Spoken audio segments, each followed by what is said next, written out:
રાજ્ય સરકારે ગિફ્ટ સિટીમાં દારૂ પીવાની અને પીરસવાની મંજૂરી આપી છે, જે બાદ ગિફ્ટ સિટીમાં પ્રોપર્ટીના વેચાણમાં ઉછાળો આવ્યો છે।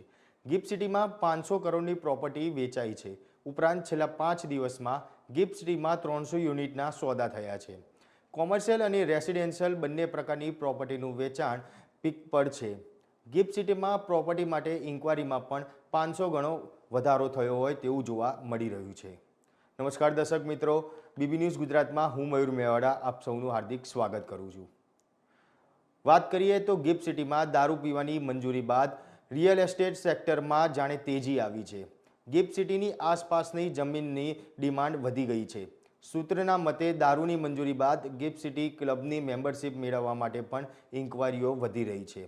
ગિફ્ટ સિટીમાં ક્લબમાં ફોન કોલ્સ કરીને શું સુવિધા મળશે તેની માહિતી મેળવવામાં આવી રહી છે। ઉલ્લેખનીય છે કે હાલ ગિફ્ટ સિટીમાં ક્લબમાં મેમ્બરશિપનો ભાવ ₹7 લાખ છે। ત્યારે ગુજરાત સરકારે દારૂ પીવાની છૂટ આપ્યા બાદ ગિફ્ટ સિટીમાં ક્લબ પર લોકોની નજર મંડાઈ છે। માત્ર 48 કલાકમાં જ 107 લોકોએ ગિફ્ટ સિટીમાં મેમ્બરશિપ મેળવી હતી। ગિફ્ટ સિટી ક્લબે તો મેમ્બરશિપમાં જ ₹7.49 કરોડની કમાણી કરી લીધી છે। ત્યારે અત્યાર સુધીમાં ગિફ્ટ સિટીમાં ક્લબમાં મેમ્બર્સની સંખ્યા વધીને 2300 સુધી પહોંચી ગઈ છે।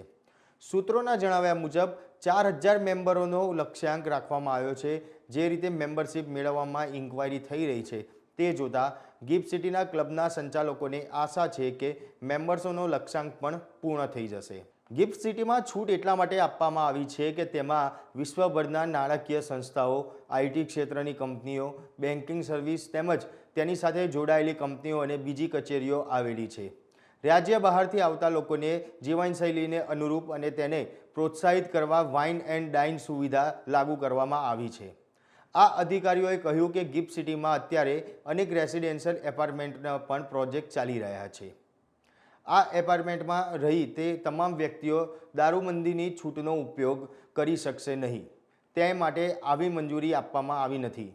પરંતુ ગિફ્ટ સિટીનો કોઈ પણ ઓફિસમાં કામ કરતા અધિકારી કે કર્મચારીને અધિકૃત કરે તેમને કામચલાઉ પરમિટનું કાર્ડ આપવામાં આવશે।